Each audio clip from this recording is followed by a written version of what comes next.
Mayroong nilinaw si Jason Tatum mga idol patungkol sa kanya bilang isang fan ng Los Angeles Lakers.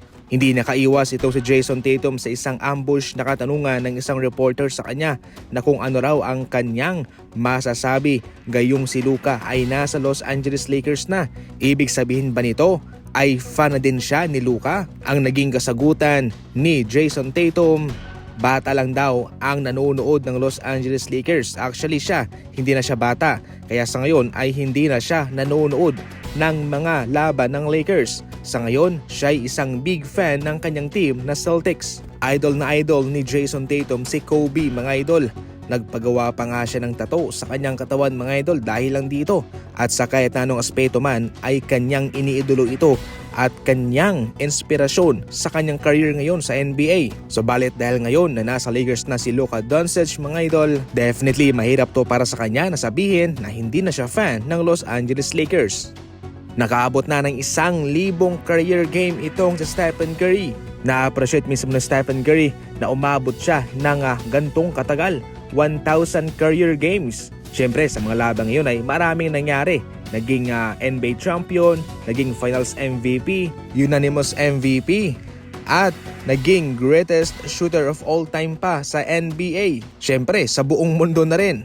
Pero heto mga idol, ang isa sa mga record ni Stephen Curry na mahirap maungusan ang makakahabol pa sa NBA history mismo mga idol sa record na mayroong pinakamaraming laban na nakapukol ng 8 3-pointer mahigit sa isang laban. Etong sa Stephen Curry mga idol ang mayroong pinakamaraming laban na mayroong 8 plus 3-point made. Mayroon siyang 87 games mga idol.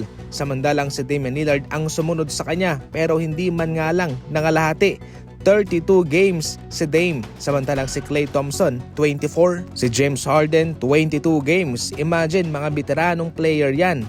Kaya sa puntong ito ay wala talagang makaka-break sa record na yan. Stephen Curry mga idol ang pinakamaraming larong. Mayroon siyang naipukol na 8-3 mahigit. Para sa inyo, sino kaya ang makakahabol niyan? Meron pa ba? Meron pa bang susunod na Stephen Curry? Definitely mukhang wala na mga idol. Ano ang komento ninyo patungkol dyan? I-comment lang. Kinall out mismo ni Malik Monk ang kanyang bagong teammate na si Zach LaVine patungkol sa kanyang pag-i-struggle sa kanyang 3-point shooting. Simula nang sumanib sa kanila si Zach LaVine mga idol, mayroon siyang 4 na naipasok sa kanyang 20 na binitawan. Isang matinik na shooter si Zach LaVine, 39% ang kanyang shooting percentage sa 3-point line. Sa kanyang pag-i-struggle, mayroon tayong isang rason na tinitingnan. Siya'y nag-a-adjust pa sa kanyang bagong team. Pabirong sabi pa ni Malik Monk, hindi ko alam kung ano ang nangyayari ngayon sa kanya. Parang nagiba raw itong shooting ni Zach LaVine. Pabirong sabi pa ni Nick Young sa isang panayam sa kanya. Pero definitely sa huli, bumawi naman kaagad siya na siguradong mahanap lang din naman daw ni Zach LaVine ang kanyang buwelo, ang kanyang rhythm kung saan sa ngayon ay nag-a-adjust pa, nag-fit in pa itong si Zach LaVine sa kanyang bagong team na Sacramento Kings.